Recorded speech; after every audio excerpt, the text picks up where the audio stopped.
Para mim não é nenhum sacrifício e nem favor para a igreja servir como missionário, deixar minha casa, noiva, faculdade. Não é nenhum sacrifício, mas para mim é um privilégio.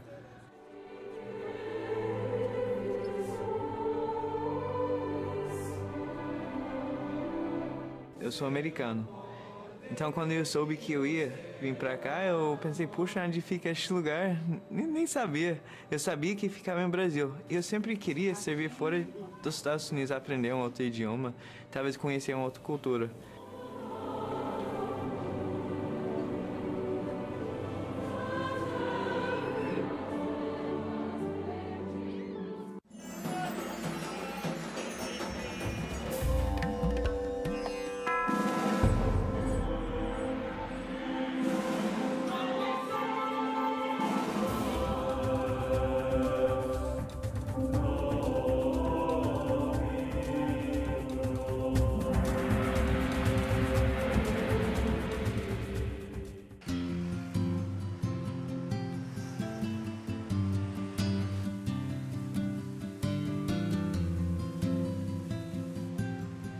No ano de 1820, um menino de 14 para 15 anos chamado Joseph Smith, ele vivia no condado de Nova York.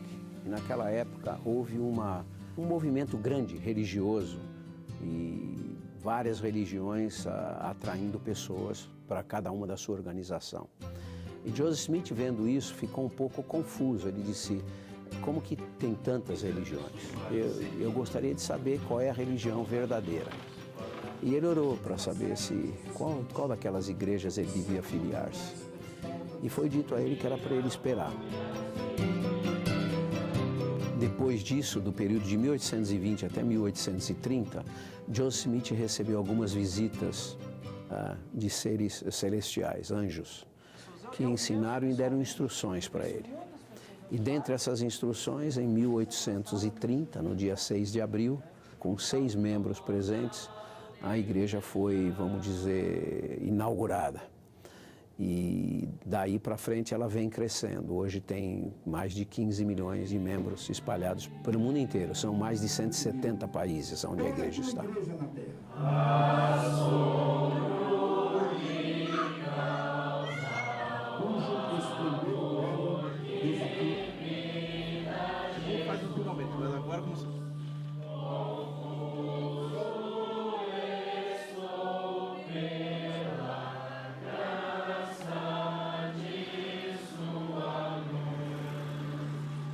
Deus, ele é o mesmo ontem, hoje e para sempre.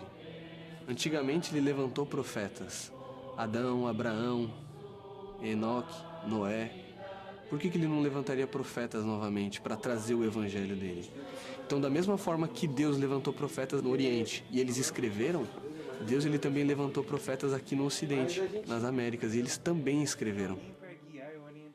Com os registros que os profetas aqui nas Américas escreveram, um dia, quando eles decidiram, ou eles não decidiram, mas receberam a revelação para esconder esses registros, porque se eles não escondessem, iam ser perdidos. E Joseph Smith ele foi guiado para o lugar onde eles tinham deixado os registros. Com o seu poder e o seu amor, Deus nos guarde em sua luz. Então, como parte da restauração do Evangelho de Jesus Cristo, veio à luz o livro de Mórmon. Então, um profeta ele é conhecido pelos seus frutos, né? Porque toda boa árvore dá bons frutos.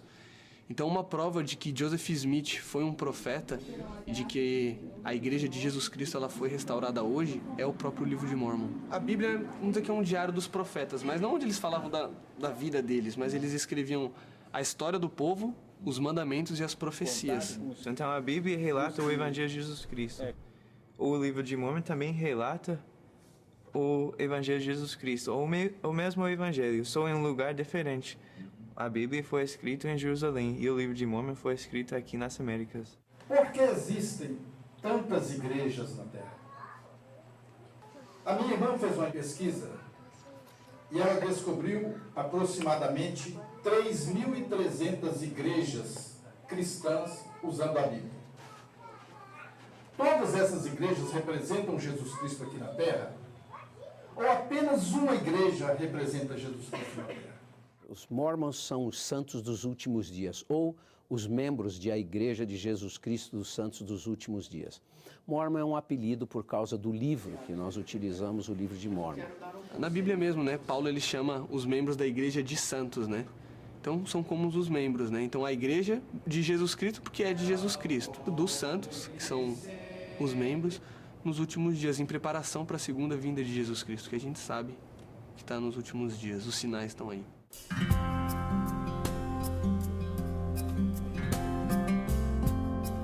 A história da igreja no Brasil, até talvez por minha sorte, né? Começou com minha mãe e minha avó, a família Lippert. Eles vieram da Alemanha, mas já membros da igreja. O Lippert, o vô, né, ele não gostava muito da igreja. Então, ele tinha uma intenção assim, que bem longe onde não tem igreja. E no Brasil tinha assim muita propaganda, terras novas, um outro país, liberdade. Isso fez o Lippert pensar, eu vou para o Brasil. Só que Augusto sempre teve em mente, né, a irmã Lippert, vamos assim chamar, a igreja. Ela sempre foi muito devota à igreja, ela lia as escrituras e a única coisa que ela podia fazer é começar a mandar carta para a Alemanha, para os Estados Unidos, né? E como já tinha mais gente chegando na comunidade, então logo aquela ideia, nós podemos formar uma comunidade da igreja aqui. E ela começou a fazer reuniões bíblicas, como dizem, né? Agora veja bem, os Lippert chegaram em 23 aqui no Brasil. E eles começaram os contatos, então a igreja mandou o presidente da missão, que coordena o trabalho da igreja, veio para o Brasil para visitar a família Lippert, que era conhecido da Alemanha dele. E ele veio visitar a família Lippert, né? Levou dias para chegar de trem até Ipomé. E aí é que a gente diz assim que foi feita a primeira reunião da igreja, com sacramento, com uma autoridade da igreja presente, né?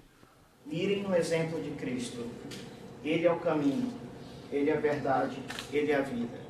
Bem-vindos à Igreja de Jesus Cristo dos Santos dos Últimos Dias. A Igreja de Jesus Cristo dos Santos dos Últimos Dias, o nome diz, é uma igreja cristã. Nós acreditamos na mesma organização divina, que nós chamamos a igreja, que Cristo organizou quando estava aqui na Terra. Ele organizou uma igreja com um profeta, 12 apóstolos e outros líderes. E nós temos a mesma estrutura na igreja hoje. E nós acreditamos que Deus tem um plano, que nós chamamos plano de salvação. E que tudo que Ele faz nesse plano é para que as famílias possam estar unidas para toda a eternidade. Nós acreditamos na eternidade da família.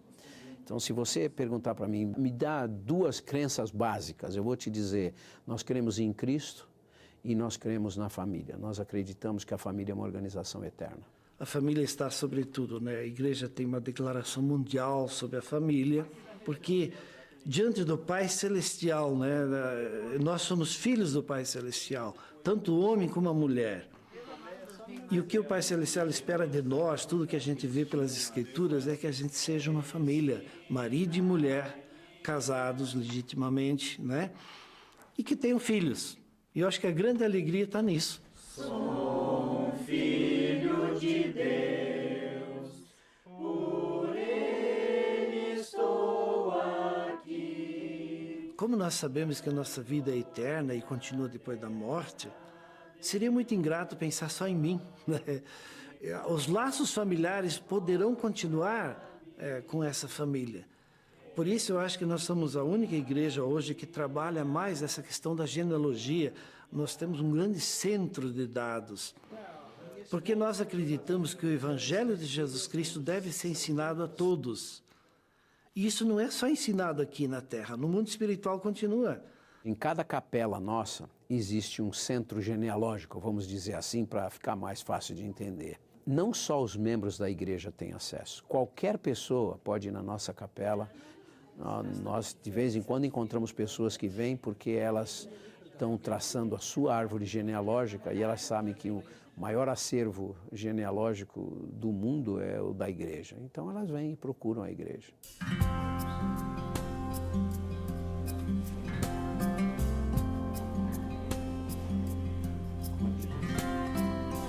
Eu tive o primeiro contato com a igreja através da minha esposa, né?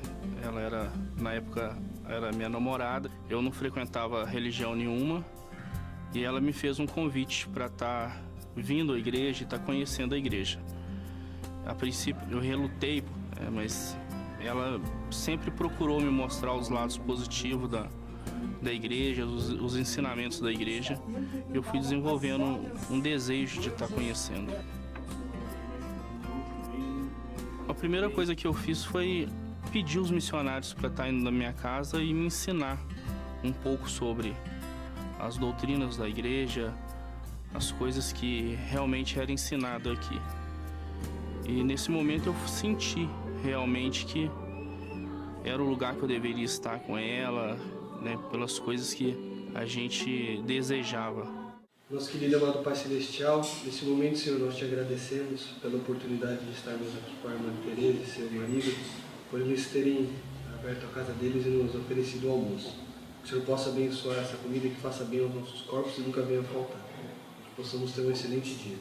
Em nome de Jesus Cristo, amém. Amém. Os membros vão à igreja tradicionalmente e normalmente aos domingos. Tem um bloco de reuniões de 3 horas cada domingo. Uma reunião sacramental onde nós partilhamos do sacramento, né, o pão e a água, que representa o corpo de Cristo e o sangue de Cristo. Essa reunião é uma reunião onde toda a família está reunida. E ela é realizada nas diversas alas e ramos da igreja, que são como paróquias na Igreja Católica. E durante a semana a religião é praticada no lar. Nós praticamos nossa religião vivendo e acreditando em Cristo. Então, pela manhã, nós acordamos e nós oramos a Deus. Quando a gente tinha uma refeição também, nós agradecemos por ter comida na mesa e tudo isso. E à noite também ajoelhamos e agradecemos pelo dia que aconteceu. Mas o maior dever, né, de que eu sinto no meu coração é o de pregar o Evangelho. Porque muitas pessoas elas só estão afastadas da verdade por elas não saberem onde encontrar.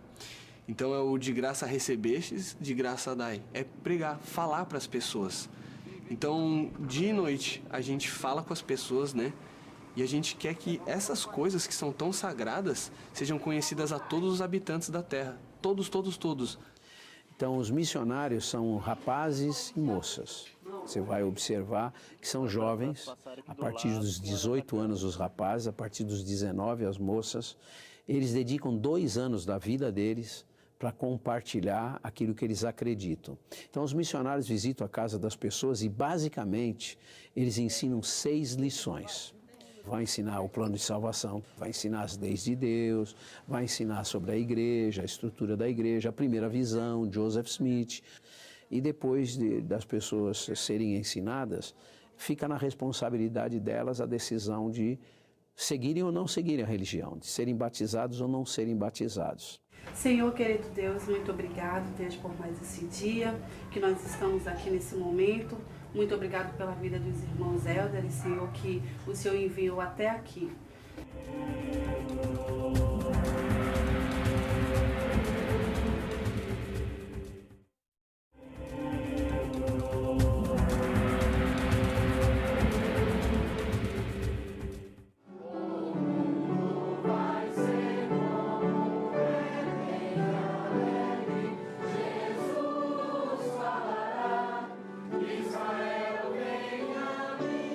Quando eu soube que eu ia vir fazer missão aqui na Amazônia, eu pulei de alegria. Por eu ser de São Paulo, né, eu mal viajava em família, sempre fiquei naquele mundinho ali de prédios, ônibus, carro, né. Mas ao vir saber que ia ser na Amazônia, eu fiquei muito feliz que eu aprendi muitas outras coisas. E também aqui é conhecido pelo povo ser de um coração muito aberto, ser muito amoroso e bem receptivo. Eu sou americano. Então, quando eu soube que eu ia vir pra cá, eu pensei, puxa, onde fica este lugar? Nem sabia. Eu sabia que ficava em Brasil. E eu sempre queria servir fora dos Estados Unidos, aprender um outro idioma, talvez conhecer uma outra cultura. Mas eu soube que a missão é muito além de só conhecer uma outra cultura. Na verdade, nem estou aqui mais para conhecer a cultura. Estou aqui para ajudar as pessoas. E a mansidão e a humildade resultam na presença do Espírito Santo. Eles andam 2 em 2, camisa branca, tem aquela plaquinha que diz Elder tal, Elder, né? É uma identificação. E nesse período eles fazem trabalho espiritual. Quer dizer, eles vivem aquele trabalho missionário de manhã à noite. Eles estudam escrituras, eles se preparam, eles visitam famílias.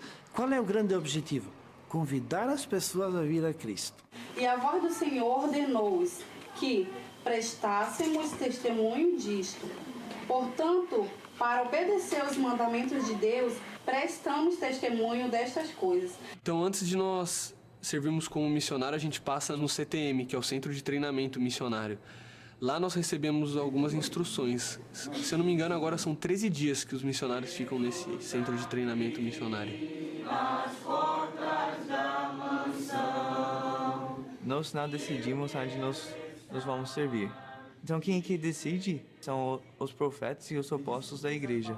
Eles oram e mandam a gente pelos lugares onde nós precisamos servir, onde as pessoas já estão prontas para receber os missionários, naquele missionário, naquele local. Por meio de revelação, né? Então, a mensagem que eu preparei para vocês hoje, que eu gostaria de compartilhar, é sobre a importância de nós edificarmos nossa vida num firme alicerce, né? Um alicerce de Jesus Cristo. O nosso profeta de hoje é o presidente Thomas S. Monson.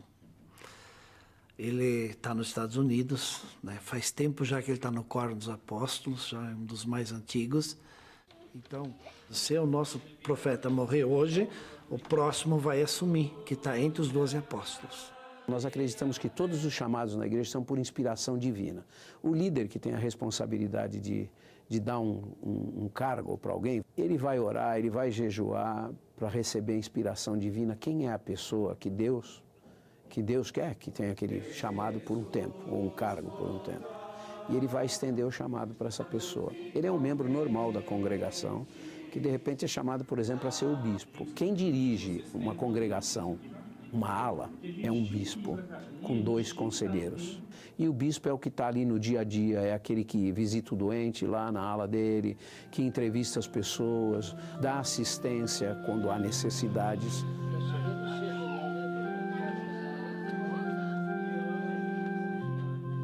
Nós temos 2 tipos de estrutura física, as capelas e os templos. As capelas são o que nós chamamos de casa de oração, vamos dizer, e de atividades da igreja. Então a capela é aberta ao público. Quem quiser entrar na capela pode entrar, não importa. Mas já no templo só se entra membros da igreja que sejam dignos, que estejam cumprindo os mandamentos de Deus. Então, a diferença é que aqui a capela é um lugar de aprendizado, de reunião, é de fortalecimento, de a gente conviver e aprender. No templo, as ordenanças são, nós chamamos sagradas, né? No templo. Os templos são lugares mais especiais. E aí, nós podemos fazer selamentos para a eternidade. Eu, com minha esposa, sou selado para a eternidade.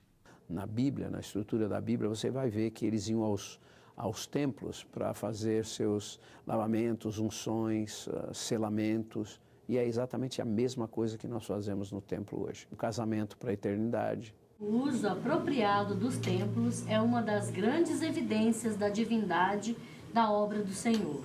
Onde existem templos com o espírito de revelação repousando sobre aqueles que nele administram, ali será encontrado o povo do Senhor. O batismo pelos vivos é feito na capela. Porém, nós temos uma prática, isso está em Coríntios, batismos pelos mortos. Então, nós realizamos batismos pelos mortos. Nós vamos lá como procuradores, então, eu fui lá como procurador do meu avô falecido e eu fui batizado em lugar e a favor do meu avô. O batismo faz parte de uma ordenança desse mundo aqui. É uma chave para a próxima eternidade, para o mundo espiritual. Eu posso levar meus avós, bisavós, que nunca conheceram essa igreja de Jesus Cristo, né? Eu posso fazer o batismo por eles. E nós sabemos que lá no mundo espiritual, eles podem aceitar ou não, há um livre-arbítrio. Mas eu acredito que muitos vão querer, depois que conhecerem melhor Jesus Cristo, eles vão querer esse batismo da forma correta, né? Lembra que eu disse que nós acreditamos numa família eterna, unida para toda a eternidade, e precisa receber as ordenanças de salvação. E isso é feito nos templos. Arrependei-vos e cada um de vós seja batizado em nome de Jesus Cristo, em remissão de pecados, e recebereis o dom do Espírito Santo. Bom, se um casamento não dá certo, por várias razões, né, as pessoas podem se divorciar. É uma lei do país, elas podem usar a lei para se divorciar. Se elas acham que ficar separados é a melhor solução para eles, eles podem e vão respeitar tudo que a lei diz, né? O pai, se tem filhos, a pensão. Inclusive, se um irmão da igreja é separado e ele tem a responsabilidade da pensão e tudo, para ele ser considerado um membro digno da igreja, ele tem que estar em dia com isso, ele tem que estar cumprindo com todas as obrigações, as responsabilidades que ele assumiu. Jamais ruirão. Uma pessoa divorciada tem o direito de casar de novo e é a mesma coisa na igreja, ela tem o direito de casar de novo. Na verdade, a gente aconselha que não fique com medo da primeira experiência, porque nós acreditamos na família e a pessoa tem o direito de reorganizar a sua vida. Nosso querido amado Pai Celestial, muito bom que nós estamos aqui nesse dia, nos abençoe. Nos abençoe para que nós possamos ter todos uma boa saúde e que também nós possamos sempre fazer as coisas certas. Eu até brinco que, assim, eu tinha uma vida normal. Eu não era muito de sair. E o que mudou na minha vida, principalmente depois que eu vim para a igreja, foi os ensinamentos, né? Então, isso eu acho que fez, assim, muita diferença na minha vida.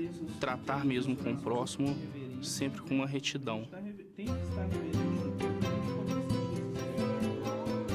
A gente fala com muita gente, sabe? A gente traz as pessoas na igreja, a gente conversa com muitas pessoas. Mas os momentos mais especiais são quando algumas pessoas em específico, elas dizem, né? Quando a gente chega na casa delas e fala, eu tava orando por vocês. Vocês são a resposta da minha oração. E quando algo como isso acontece, o coração ele se enche de alegria. Mas que eu vou recordar, que eu vou lembrar para sempre são os momentos que eu pude sentir mais o espírito, o amor que as pessoas têm. E eu sinto isso quando tinha um batismo aqui na igreja, quando as pessoas vêm aqui na igreja para poder aprender mais sobre o Evangelho de Cristo. Quando vocês são imersos na água, todos os pecados, mediante a expiação de Cristo, está apagado. Quando vocês estão surgindo na água, são como as criancinhas sem nenhum pecado, limpo, completamente limpo, porque aquele que está realizando essa ordenança tem esse poder, tem essa autoridade que veio de Deus. Eu não nasci um membro da igreja, eu decidi ser batizado quando eu tinha 28 anos de idade. Até os 28 anos de idade eu tinha outra religião. O chamado que eu tenho hoje, a designação que eu tenho hoje, eu não escolhi. E eu acredito que esse chamado veio de Deus através dos meus líderes. Então eu sirvo com alegria, mas ser um líder na igreja significa ser um servo. A ciência tem muitas dúvidas, porque ela só consegue mostrar aquilo que realmente, naquele momento, é provado. A filosofia, quanto mais tu estuda, parece que mais difícil fica o entendimento dela, né? Mas eu sei que não sei as famosas palavras lá, né? No Evangelho, não. Quanto mais eu estudo, mais eu posso aumentar a espiritualidade. E talvez um grande diferencial nessa igreja é a questão da espiritualidade. Isso não dá para mostrar, mas é um sentimento. Não me é proibido ver Jesus Cristo, ver anjos. Se for preciso, posso, né? Se for preciso, por que não? Tantas histórias no mundo, né, que viram anjo, viram Jesus Cristo. Não nos é proibido. Agora, quando você evoluir na parte espiritual, você vai entender mais, vai crescer. E tu vai querer buscar mais. Querido amado Pai Celestial, com um grande prazer, Senhor, nós chegamos nesse momento à frente de Ti, Senhor, para lhe agradecer pelas pessoas que nós estão junto conosco. E lhe agradecer, Pai, por nós termos um lar e termos uma vida feliz e uma vida saudável aqui na Terra.